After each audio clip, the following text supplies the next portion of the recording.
If you have a really high potential person, but you have nowhere for them to go, they're not going to stay. Mm-hmm. They're going to go to the next thing.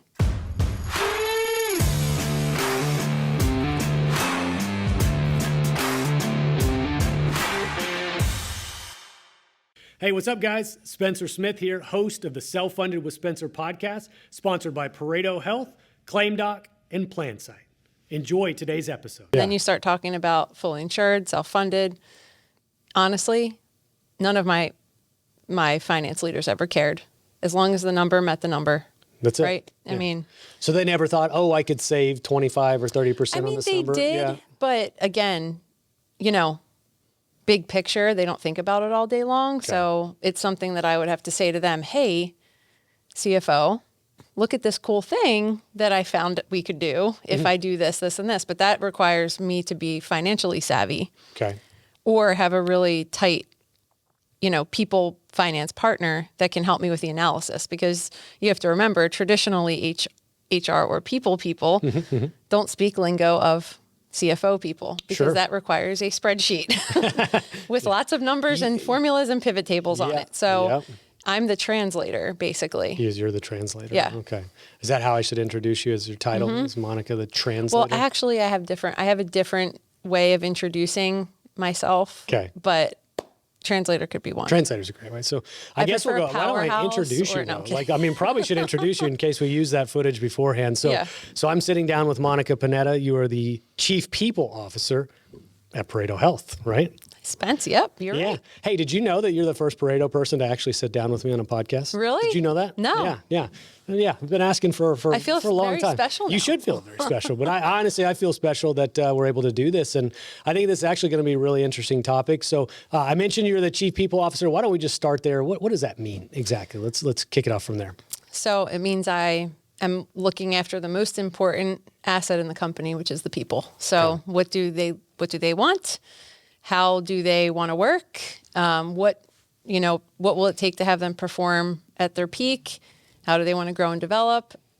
Basically how I see it is Pareto's a stop in the journey for a lot of them. So how can you make that stop the best it could possibly be? That's all. Well, that's actually a really interesting perspective too, because I think that the old mentality about an employer is like, how dare you think there's something beyond our four walls, right? And so you're actually consciously even considering maybe that career journey, especially for a younger person, and you're baking that into that process then, huh? Yeah, I mean, we want people to stay as long as they can. Yeah. But I mean, if you look at the data and you look realistically, like they're not going to be here forever. So how do you equip them to be the best they can be for, whether it's for us, for the time they're with us, or for the next thing? That's cool. Well, so when did and I will go by in your background, usually we dig into who you are, but I do want to ask you this nomenclature of people. I've noticed the past couple of years, people something is involved in titles nowadays. So when did that happen? Or, what do you think the intent is there? Yeah. I mean, when I started in this field, I guess almost 20 years ago, which is crazy, it was personnel. Okay. Or HR. You could interchange. It was just transforming to HR from personnel. And then it went, to HR for a while. Then you now are shifting into this more people-focused role. So I think it's basically just saying what it is. It's not human resources. It's, people. So we're dealing with... Yeah, and I feel like I'm stuck on that terminology, human resources, but I think people is a better way to say it. It's a more, even though human is in the name, people feels more humane to think of it that way. But it's just something I've noticed over time, the shift in kind of culture and the language that we speak. Yeah. I mean, I think it's always evolving. It's going to continue to evolve, especially post-COVID. It was a big one. We didn't usually talk about where do people work best or where do they want to work. It was, this is where you're going to work.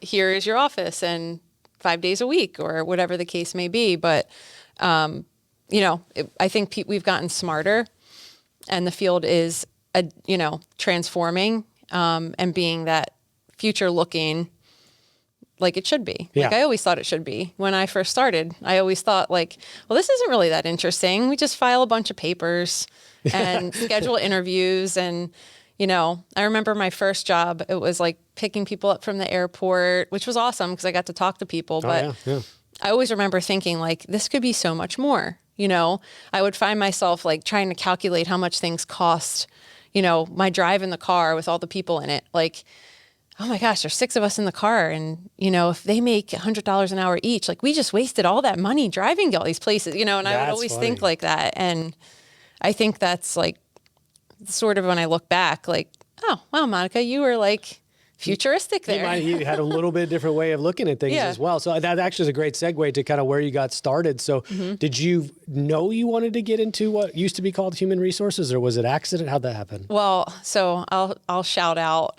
a mentor of mine who, if without her, her name's Tina, I would never have gotten into HR. So I used to nanny and babysit for her. She had 2 kids, has 2 kids. And I used to watch them every weekend after work on the weeknights. She was the head of HR at the first company that I worked at. So she worked a lot of long hours and needed help with the kids. So, I was a sophomore in college, and she said to me, well, what are you going to do? What are you thinking about doing? What do you like in school? What are your favorite classes? And I'm like, I don't know. I'm just going to nanny. I like this job. This is cool. And she's like, well, Monica, the kids are going to grow up. Like, you can't nanny them when they're in 1st or 2nd grade. I'm like, let's find another family to go nanny for. And she's like, no, you're going to come to work with me. So oh, wow. Over Thanksgiving break one year, she took me to work with her. And it happened to be back then, there was a lot of work visas. It was a Swiss company, so there was a lot of people that would come back and forth from Switzerland. So she had me handle all the visas. She had me handle all the interviews. When I got good at that, she finally let me do other things like benefits and things like that. And I fell in love with it. I was going to say, did it feel like a natural transition, or like, did it feel like this was something you were supposed to do, or were you reluctant at first to try it? I mean, I always felt like it was natural because I always put my own twist on it. Like if someone said, all right, Monica, hand these brochures out, like I'd go, hey, how you doing, Spence? And I'd always try to do something a little different. It wasn't always just do what well, it sounds like you wanted to do whatever you had a task to do the best you could possibly do it. I'm super competitive. Okay, besides that, I could gauge that. Yeah. I always knew there was more. I always knew there was a different dimension to what this personnel or HR thing was. And I always remember thinking like, wow, when I get to be, in my 30s or in my 40s or whatever seemed so far away back then, like this is going to be totally different. I remember thinking that when I first started out. But yeah, I didn't look back. I've been in the field ever since. Well, in those early days, was there a component of what we would, again, think of as HR at that time? Like, was there a component that you loved to do? You mentioned a couple of different tasks that you were doing. Like, was there something you gravitated towards? Yeah. I mean, I was recruiting for pretty skilled positions. It was a medical device company. Okay. So we would recruit, surgical sales reps. We had a cadaver lab. We did surgeries in our mock surgery, facility. I got to watch that. Like I would sit there and watch surgeries from the window, like on cadavers, which was awesome. I could tell I would go to college and you'd have people rolling up in their pajamas. I'd roll up in my like blazer, my heels. Oh yeah. Like my teacher would be like, Monica, what'd you do yesterday? I saw an operation on a cadaver. And everyone's like, we went out drinking last night, Well, did you get a degree that was specialized in the field or no? So another funny thing, when I was going to college, I went to a smaller school and they didn't have an HR program. So I went to the dean and I said, listen, I have a job in HR. I work when I'm not here. If I come up with a curriculum with my boss, would you start an HR designation at school? Okay. And she said yes. So lesson number 1. We'll talk about writing your own ticket, literally. Yeah. You don't ask, you don't get. Yeah, right? for sure. So my boss and she would report to her every week what I did. We filled out like a little checklist. And I mean, obviously my dean didn't understand any of it, but she's like, yeah, this is great. I did orientation. I scheduled interviews for some of these really technical positions. We had a packaging team. Okay. I used to have to give them a box of supplies. Okay. Lock them in a room for their interview.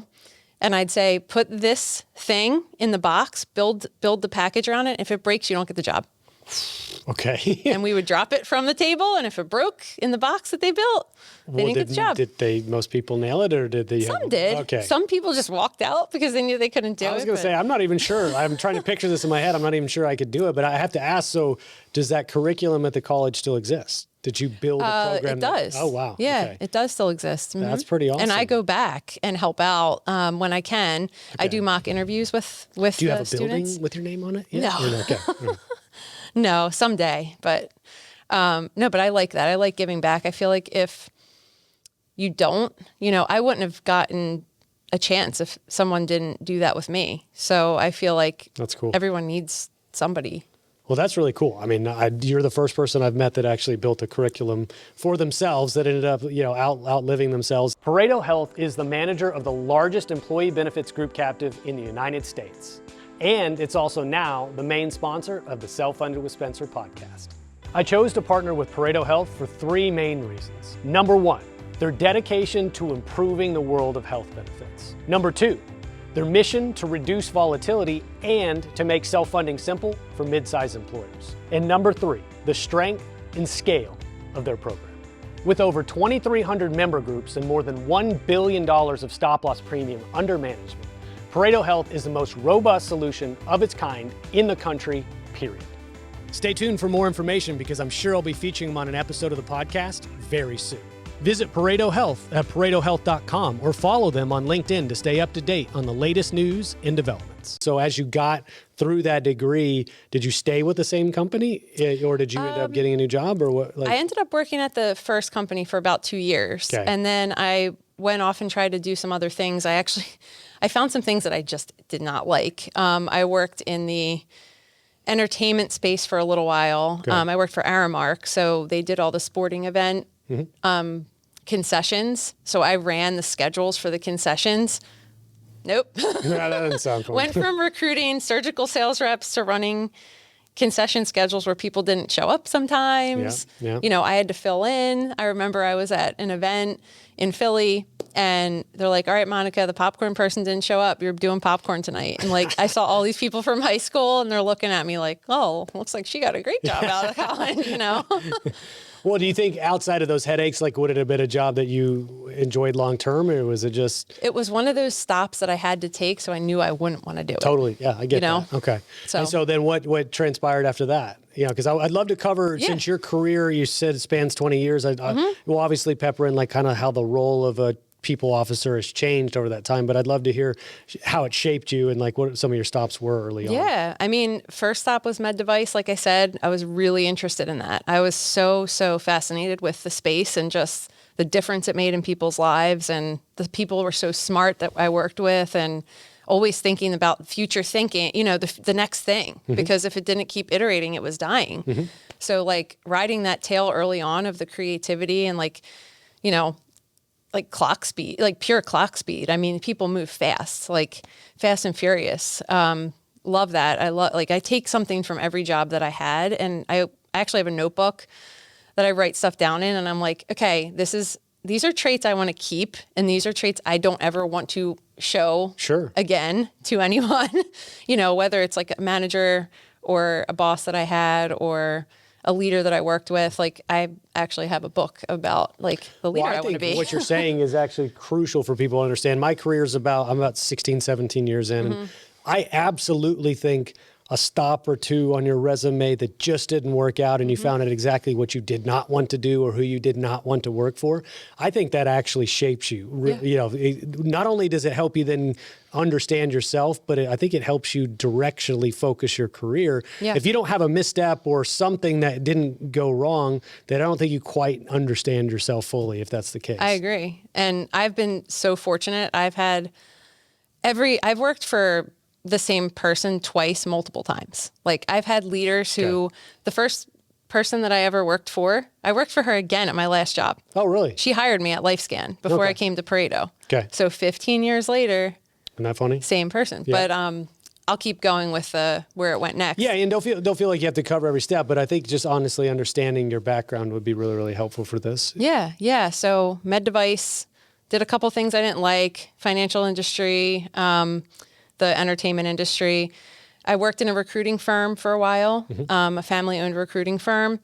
I learned so much. All of my the start of my recruiting journey there. So I got that under my belt, which was great. I learned what happens when people are your product. So I was also a salesperson at the same time. Sure. Oh yeah. You know, I'm selling this person to place them somewhere, and the night before they could just decide they don't want to go anymore. You know, so it was interesting to learn the psyche of everything. And then I went and worked at another company that was family owned, that was a smaller firm, and they did some like different behavioral health treatment. They helped people that had behavioral health challenges get back to living in society. So they traditionally did not, and they were either in a hospital or institution. So I spent some time there where I got to do like some pretty meaningful stuff. Sure. I did a lot of training, compliance. I actually did some resume classes to try to help them help the members get their resumes up and running. And then from there, I wanted to kind of go back to my roots, and I ended up getting a job at what seemed on the surface a drug and alcohol testing company. The business, some of their big clients were big trucking companies. Okay. So basically they did the compliance testing for a lot of those businesses, but lo and behold, it was like a gem because there was also a startup being built within that company for mental health genetic testing. And that's where I had my first HR leadership role, basically starting a startup. Starting a startup. I love it. Yeah. From the ground up with my CEO, our head of sales, our CFO. And that's something you didn't know was happening as you were going into the job, correct? No clue. I remember I walked in, I was on week 3. The owner came in my office and goes, "Hey, Monica, guess what? Great news. I just put you in charge of HR for the startup. There's 4 people in the back. They pack boxes. We're going to get an office. We're going to hire Salesforce. Start tomorrow." Oh, wow. What was your response to that? Like, all right, let's go. Okay. And guess what I did? I went and hired, and that group that we hired was like so special. And it's actually one of the parallels I draw to Pareto when I see the people here. Like, there's just something like you can't explain. Well, so I've had multiple people. And this is not, I'm saying this because I'm sitting with a Pareto person and I work for Pareto, but it's like I've had multiple people outside go, "What the heck is going on there?" Like they literally go, "Well, like, is everybody just drinking the Kool-Aid or what's the sauce?" Like, tell me, is it all fit? They want to know so much about it. I have never experienced that in an organization as well. It is sometimes hard to articulate unless you've been inside the Pareto walls. But where did oh, did you want to comment on that? No. I was going to say, where did benefits enter your purview? I've always had benefits. Okay. I've always been the person that, the brokers would come and call on, and I would do all the BORs if I wanted to switch brokers. I was always the one sort of bringing the renewals to my finance leader. So, it's always been in my job. A part of it. And I've always worked at small and medium-sized companies, which was one of the reasons I was so interested in Pareto, because year over year, I would get that 10, 12, 13% increase. And, we got to the point where we just kind of baked 12% in every year over year. Yeah. And as long as we kind of came in under that, it was like, hey, there's nothing we can do. Healthcare is rising. You see it everywhere. So I just think that there's this theme with me. It's like, there's got to be something else. Yeah. There's got to be this other way. Well, what it is, and I've heard this word said a bunch, is the contrarian mindset, right? It's like, not that there just has to be another way, but I'm going to go find out what that other way is, right? Like we all think there's probably something better, or make it. You're exactly right, or make it. But I think, in terms of from like a buying perspective of benefits, there is, it's rooted in us, or trained in us to think that I just got to manage it. I just got to deal with it, right? Or like we said earlier, and I don't know if we got to keep that footage or not, but to the detriment of the employee, you make decisions, right? Well, I got to control costs, so let's just raise their deductible $500. It's fine. Yeah. They'll figure it out. Yeah. And it's not because you're doing it because you don't value them. It's you're going, well, that's the lever I feel like I can pull. It's the only lever we have. It's the only one I have, right? And so I think carriers and stuff have trained the industry very well, directionally towards the direction they want them, the conclusion they want them to have. So did you get fed up at some point, right? Or when did this pop on your radar? I think Pareto, you said, was even before you were looking to come over, right? Yeah, I mean, I got fed up with it, honestly.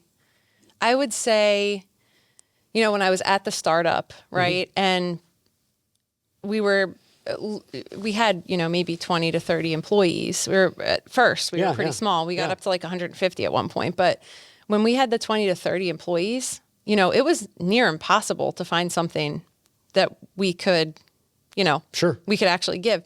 Mainly because the people that you attract to a lot of these healthcare companies went through or are going through something similar to what you're providing. So therefore, that means, they use their health insurance. Sure. And unfortunately, that works to the detriment of the process. Fair enough. So, Well, did you find yourself stuck though, right? Or were you proactively investigating what is that thing that might be out there? Or? I've, again, been very fortunate. I have had brokers that have been so creative. Cool. Some of them are like my most deep connections and friends now, because we were in the trenches together trying to figure this out. But they've been so creative. I mean, we pushed the limits. We pushed every single envelope of limit you could possibly push. And we had some pretty forward thinking stuff. That's cool. But I would say in my last company, we were a global firm. We had a lot of employees, upwards of 2,000 to 3,000, but our U.S. population was only about 250. Okay. So when we would obviously go out to bid, it was just the U.S. population that was looked at. So, we would have some of the big brokers helping us out and kind of lump that into the bigger cost. And it's this is different, this needs different attention. Yeah. That's why when did you discover what we, call the self-funding? Was there a point in time where that you were at a company big enough that was self-funded? Okay. Yeah. So I've always been at companies where we looked at it every year. So we would say, give us a quote for self-funded, give us a quote for fully insured. My last company before Pareto, we pulled the trigger on the self-funding. Oh, nice. So you went through a transition then. Okay. Yeah. How was that experience? It was actually fine. I dreaded it, to be honest. I mean, I just kept thinking bank accounts. What do I do? Reconciling, I'm going to need to hire all these people. But I mean, we set it up that our broker did a lot of that. So. Well, and I think that's what some employers do forget, right? That's why your consultant's there with you, and ultimately one that you trust that can guide you through that process. They're supposed to support you in it, right? Yeah. And did you find, though, that maybe the reality of what you anticipated didn't match the actual experience, that it was maybe worse in your mind than the reality? Or? Yeah. Okay. Yeah. Okay. The reality was it really didn't change. An experience level for my team, it didn't change. I mean, we got more data, obviously. Sure. We were able to make better decisions. But the workload didn't change that much. So from your perspective, and I'd love to hear where you sit, the balance of when you've got a budget, right? The balance of the financial component, but then there's this people component, which you want to give the best benefits you possibly can. You want to empower people, you want to retain them, you want to recruit them. So how do you weigh those two things when you're making a decision? Yeah. I mean, a lot of what I would do is I would find myself having to go to my finance leader and saying, hey, I need to give our employees these things, right? And it's going to cost this much. But here's why I think we should do it, because the ROI will be this, this, this, and this. I have to really show that through.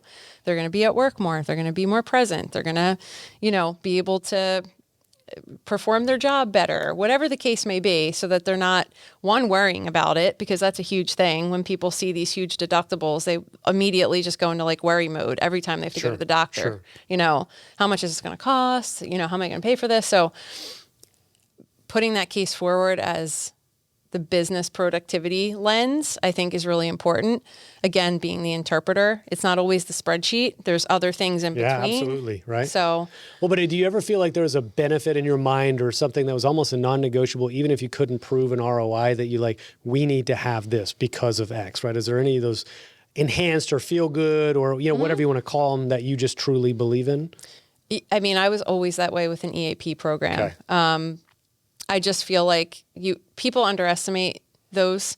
Sometimes they're the only lifeline people have, especially working in the mental health field. I saw that quite often. Okay. There's not, now they have different things that you can call, and I think there's a 611, or I don't even know what the number is now, but at least in Pennsylvania, you can actually call and talk to someone. But they didn't have that until recently. I think after COVID, really, those things started popping up. So, well, is there kind of I know EAPs often will have like a utilization problem. Like, is there a way that you were able to get it effectively used so people could be empowered through that? Yeah. We always tout the EAP no matter what. Like, we're drawing attention to it, making sure people can see the number, whether it's putting it up on the screens for people to see in the office, or making sure that it's on SharePoint, the ADP homepage, wherever you give people information. But the other piece that I always really liked about the EAPs are the ones that helped advocate too. So I know Health Advocate was a big one for a long time, but like they're the ones that you would get a claim and you'd have questions and you could call them and they could help you sort the claim out, right? Yeah. So adding those value adds for you to see the value in it, not just having a phone number, but making sure that you actually use the data, see what your employees really need and want, and then you need to do a sales pitch on it. There's an awareness component, right? Yeah, the communication, right? And I think sometimes those types of benefits might be mentioned once in open enrollment, and then you go, well, why didn't they use it? Well, they probably forgot, right? It's the what's in it for me. Yeah. Well, do you think incentives, like what role do incentives then play, like in your mind? So like if you want somebody to encourage somebody to use that, like how do you, human beings obviously respond to incentives. So how do you set up so that you can drive utilization in a program like that? Encourage people to talk about their experience. So you have somebody that has a great experience with the EAP, share it with other people. Hey, I was able to get these counseling sessions for free. Normally they'd be $120, but I got 3 for free here. Did you know you could do that? So I would always find sort of like a champion that would work with me, that wasn't in the people team. So almost like an internal influencer or something. Yeah. That makes a lot. I've actually seen a lot of that happen where it's almost like you didn't anticipate it, but somebody had a great experience with a thing, told all their friends or their colleagues about it, and all of a sudden you see it proliferate internally. But so what are, maybe I'd love to shift gears a little bit and talk misconceptions that people might have about human resources of people. Is there a biggest misconception that you'd want to address, or something that you're always surprised that people think about your job that's not true? Yeah, I think there's a couple, but I think probably the biggest one is that we just create documents and make sure people are compliant, and that's it, which couldn't be farther from the truth. I think at a time that was the expectation way back when I first started in the field. Don't get me wrong. That was a component, and that was a main thing that people went to when the personnel department was in existence. But I think the field has shifted. I don't know if everyone else has shifted to understand the new light that people are bringing in these seats. PlanSight is a complete game changer in the world of insurance brokering. As a broker, you know how time-consuming and error-prone the traditional RFP process can be. But what if I told you there's a better way? PlanSight is the only end-to-end RFP solution on the market made specifically for benefits agencies. It's like having a superpower that gets you an average of 8 to 10 hours back per employer renewal per year. And the best part? PlanSight supports all carriers, all funding types, and all group sizes for over 20 different benefits. If you're ready to make your RFP process faster, more efficient, and more profitable, it's time to call PlanSight. Visit plansight.com now to book a free demo and discover the future of insurance renewals. Yeah. Well, and then how is that I hate to go back to COVID, but I think it's such a pivotal moment in most people's lives that like there's a pre and post and the landscape of work has changed. But I mean, how have you seen kind of the perspective on not only just HR, but like we were talking earlier about office versus remote? I'd love to hear your thoughts on that. I think honestly, it's about meeting people where they are and making a purpose. I mean, just like the what's in it for me. What's in it for me coming into the office? Like, besides it's my job, am I going to get to see other people? Am I going to get to, talk to them? Am I going to interact with them? I think I was telling you earlier about, there's been a lot of talk about hyper flexibility. That's like, explain what that term means. So it basically means that you're just ultra flexible with your staff. You can they can work from wherever as often as they want, as long as they get the job done. And, it's becoming less of a benefit and more of an expectation. You think it's almost the norm nowadays, right? I think so. Okay. Some form of flexibility. Hyper flexibility, I don't necessarily think is a norm, but it is something that I think companies that do it well have a more engaged workforce. Well, do you think you have to find the right persona that's self-accountable to be able to work in a hyper-flexible environment? Okay, all right. Yeah. Because I was going to ask a follow-up, or do you think it's people actually excel in that type of environment, and so they end up doing their job anyways? I don't know if there's enough data there yet, but yeah, I mean, I think it's a little bit of both, but it's also, you can help build this muscle. So when you have, a really good training team, like that's all part of how do you work productively remotely? How do you maximize your time? How do you be more productive with your meetings? I mean, there's a whole science behind this. And at my last company, we were a global firm, so it was difficult for people to manage their calendars. You had a call at 5 a.m., you had calls at 10 p.m. sometimes. You had to talk to people in China or Japan. So we focused on that quite a lot and did a lot of education on, time management, using teams to block time for training, block time for focus time, teaching people how to look at the data elements in teams to show where they're spending their time. And really like purposefully saying like, what are my priorities? Am I spending time on that? Well, that's funny, and actually something I'm not great at is actually blocking time out for myself in my day. Like there's, it's almost like this expectation nowadays that if there's time on your calendar and it can be filled with something, you allow it to be filled. And it's like, no, I need the desk work to happen, right? And I even forget to do that sometimes. I've started either putting lunch on my calendar or adding a buffer outside of lunch. That way nobody can schedule. Yeah. But if you don't do it intentionally, you're sort of at the mercy of, everything else. Yeah, you don't want your calendar to be at the mercy of your calendar. Sure. You have to take control. Sure, yeah. And it's hard because I know people struggle with it all the time. And I think working in the global environment got me to a point where I'm more disciplined with it. Okay. Honestly, coming to Pareto, being here for 4 months, I've laxed a little bit. I need to get back to the better time use, but I'm better when I do that. Like I perform better when I manage my time like that. Oh, absolutely. I also think that there's a component of trying to set things up for success. So like when I first started, I said to the person who does my calendar, hey, 25-minute meetings or 55-minute meetings, no hour, no 30 minutes. I need 5 minutes to get to the next one. Oh, yeah. Yeah.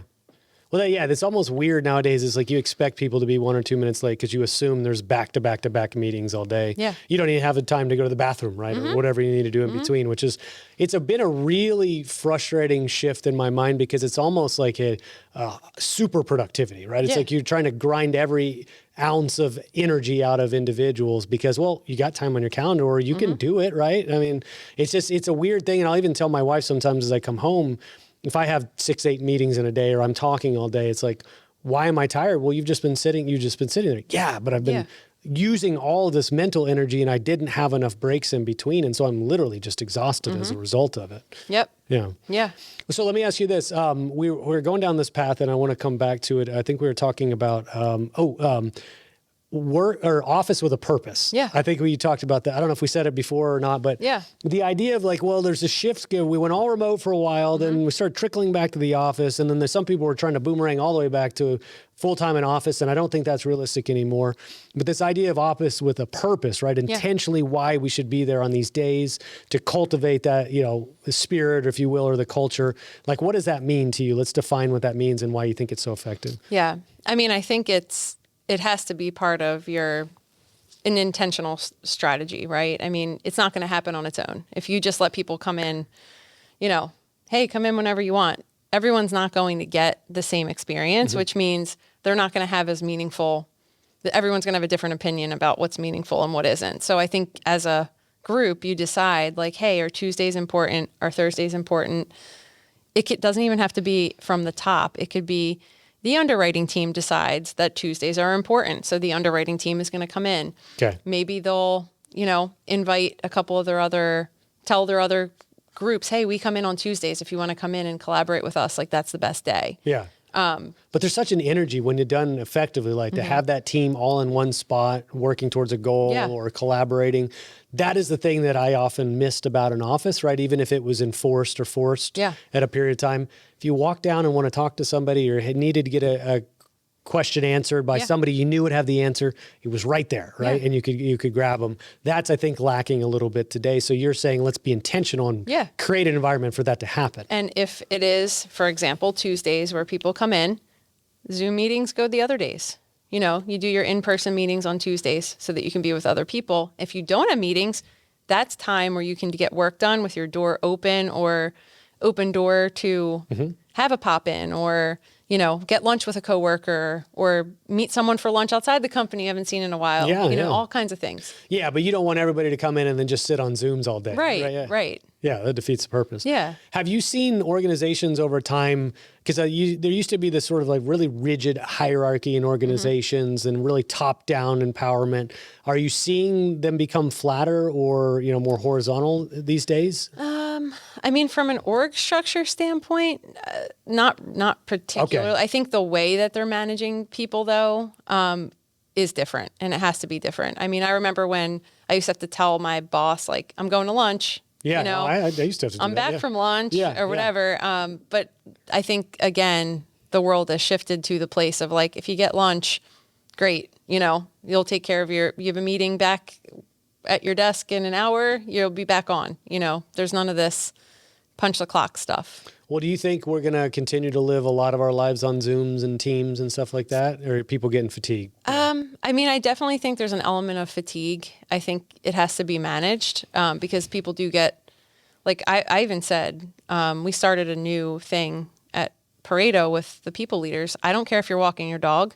I don't care if your camera's on. I don't care what you're doing at the time of this meeting, as long as you're listening. I don't want you to think you have to be on camera. Like, I think we have to mix it up a little bit. Okay. Yeah.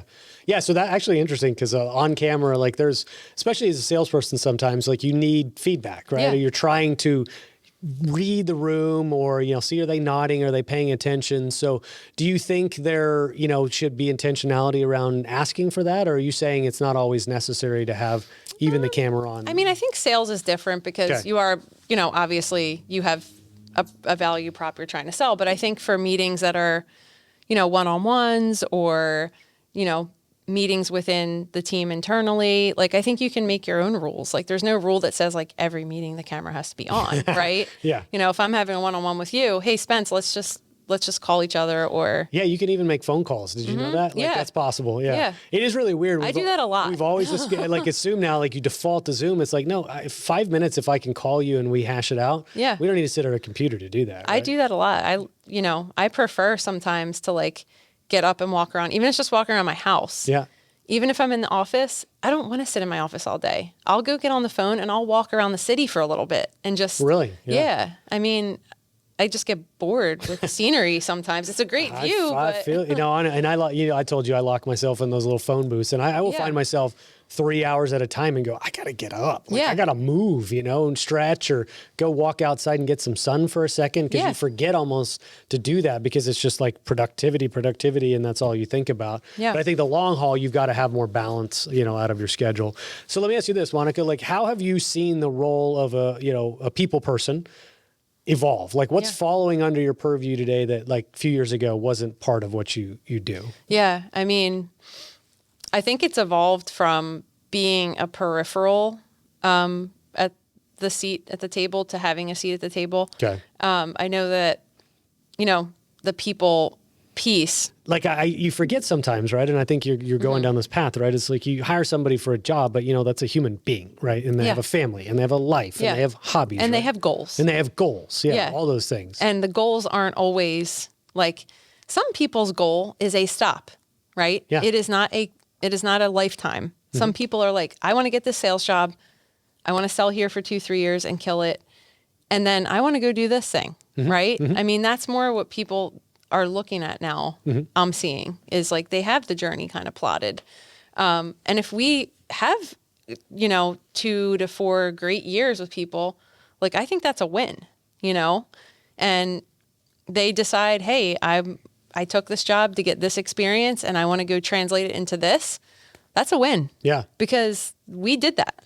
Yeah. You know? Well, so do you think though, like, do you screen for that? Do you try to identify that? Like, can you tell early on if you think somebody, this is a stop but not the end for them? And then how does that factor into the hiring decision as well? Like, if you know that's maybe baked in. You always ask people what your goals are, right? Yeah. 3 to 5. I mean, people aren't going to say to you, well, I'm going to be at Pareto for 3 like 6 years. months. Yeah. Yeah. But I think you just have to be aware that, like, if you have a really high potential person, but you have nowhere for them to go, they're not going to stay. Mm-hmm. They're going to go to the next thing. Mm-hmm. So you either have to, like, be able to move them into that job at the speed of which they can be ready, or be accepting that, hey, they're going to go take their skills elsewhere, which, again, you know, there's a philosophy on, at least in my mind, like, I want to make that stop, however long it is, the best it can possibly be for them and us. Well, and that's where, you know, I was talking with some colleagues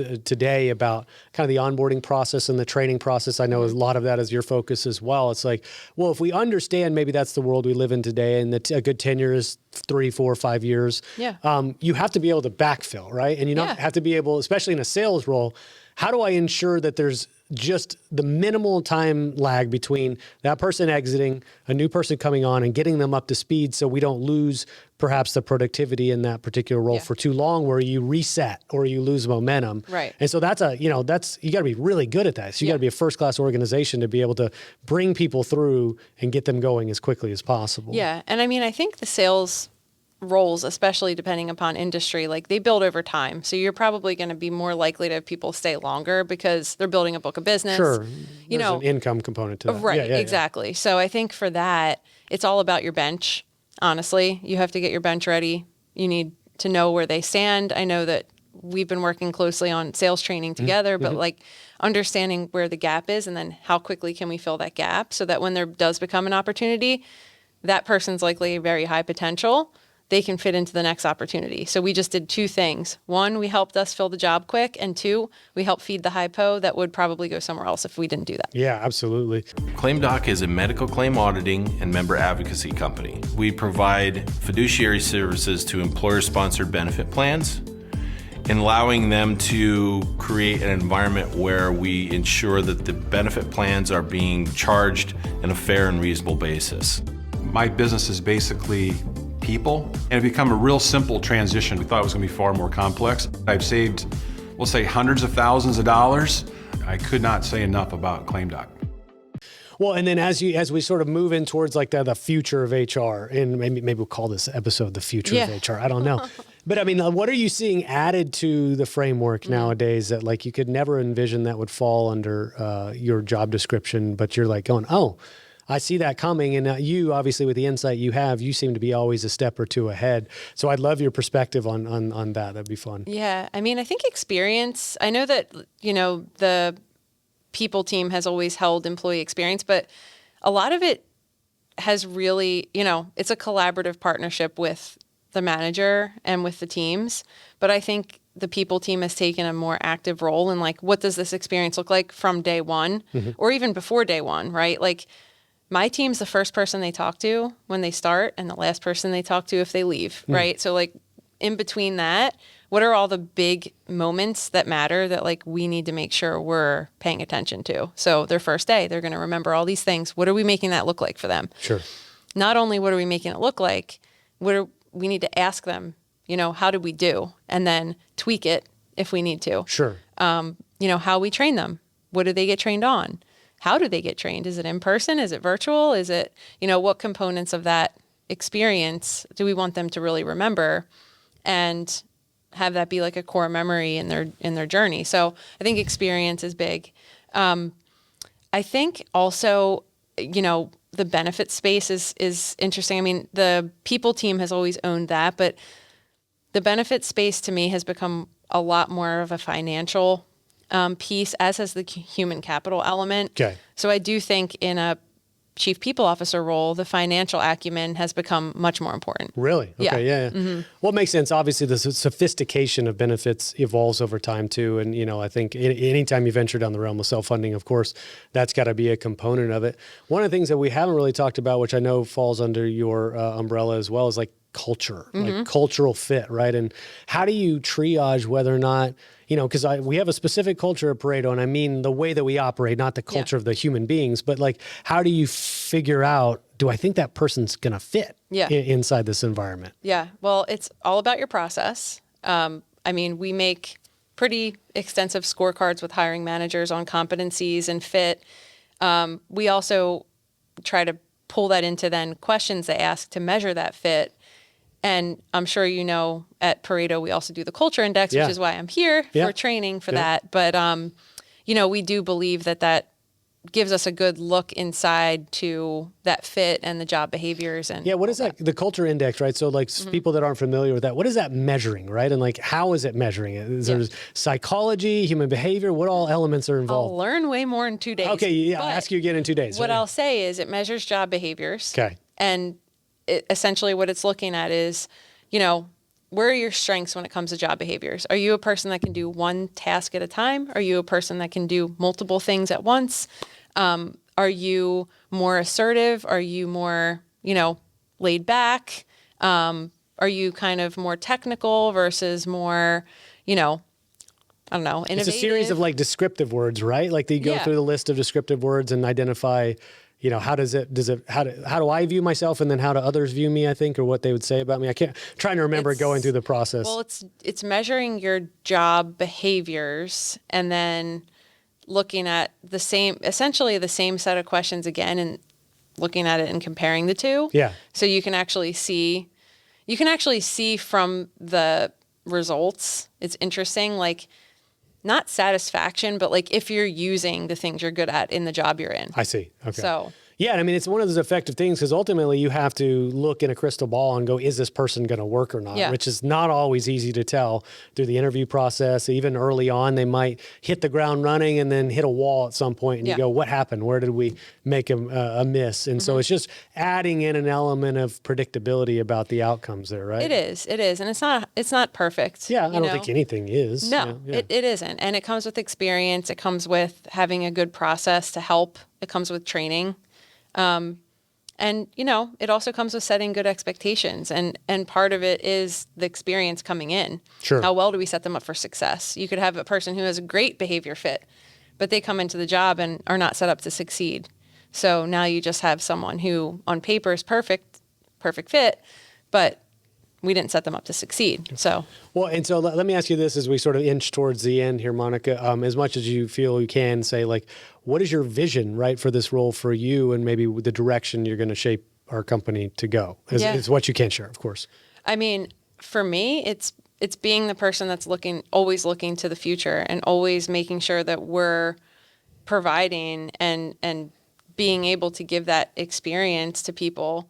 And being ahead of the curve. I mean, whether it's how we use AI, how we use different tools that are coming our way, like we have to be ahead or we're behind. Yeah. Well, yeah, I almost feel like in this company, more so than I think I've ever experienced is like, there's an expectation of thought leadership and there's always like, they're coming into us to say, what do you think about gene therapy as an example? It's like, you're expected to be at the forefront of knowledge. Which is interesting because I worked in gene therapy. Did you really? That was the startup I was in. No kidding. I didn't know that. Well, I mean, mental health gene therapy, no less. So when we start talking about those things, I get really excited because I know a lot about them, but, and I do think that some of them are great, but you're exactly. And I actually think in my role here, that's super helpful because of course. I have been in different healthcare companies. I understand the value prop of some of those things and why they're important. So it just helps me explain that better to my team and to others, right, that may not understand it as much. It's more of like a teaching versus leadership kind of role. Like I get to actually sit and say, like, here's why we need to do it this way, or here's why we should look at this, here's what's coming down the pike. What's coming down the pike is like that. That I mean, when we talk next week and we talk with Ben and Pete on stage about stop loss and the future of the marketplace, it's like you always have to be 2 to 3 years ahead of what's coming down because you've got to underwrite and account for it today Right. for the cases you're writing today. And that's, nobody's perfect, right? There's no crystal ball, but that gene therapy category is one that everybody is sort of panicking, maybe over panicking about, but because the dollar amounts, those price tags are so large. Yeah. It's like, how could you not react to that? Yeah. Yeah. Oh yeah. Well, so then maybe we'll focus on, if you want, closing thoughts, right? You probably have half the audience is in the benefits consulting world because of who listens to the podcast. Typically, probably a lot of, I suspect, your cohorts will be listening as well. But what are some things that you'd like to leave the folks with? I think just, for me, understanding how much this role has changed over the years, and is continuing to change. I mean, I see articles all the time. You never used to hear of CPOs moving into CEO roles. That just never was really a path, but it's becoming more of a path. Yeah. And, I've been fortunate to have CEOs who really supported that and have used what I can bring to the table, and really taken it, been able to harness that in the business and say, Monica knows the people, her team knows the people. If we need to go talk about this thing that could potentially cause some ripples in the organization, we're going to go talk to them first and say, how should we communicate this?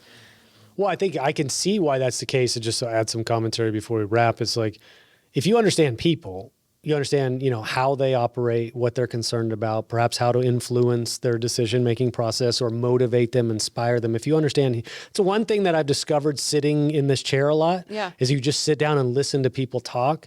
You understand how human beings operate. I mean, I think it's such a pivotal soft skill to be able to have, right? And it makes you better in every component of your life if you can communicate and listen well. And ultimately what that comes down to is how you treat people, how you impact them, how you build them up, and all those things. So I don't have no doubt that a chief people officer would make a great CEO, right? Yeah. With the right components, absolutely. Yeah. I mean, I think it's a great place to pull from for sure. So yeah. Well, I appreciate you coming down here. I know you had another reason to be here. Obviously, you got to deal with a little bit of traveling snafus, but not as much as my guest did this morning. But thanks so much for again, being the first Pareto person to sit down in this chair. And I hope it was a pleasant experience for you too. Yeah, thanks, Spence. My pleasure. It. Yeah, this was fun. Yeah. Signing off. More often. Let's do it again. All right. Thanks, guys.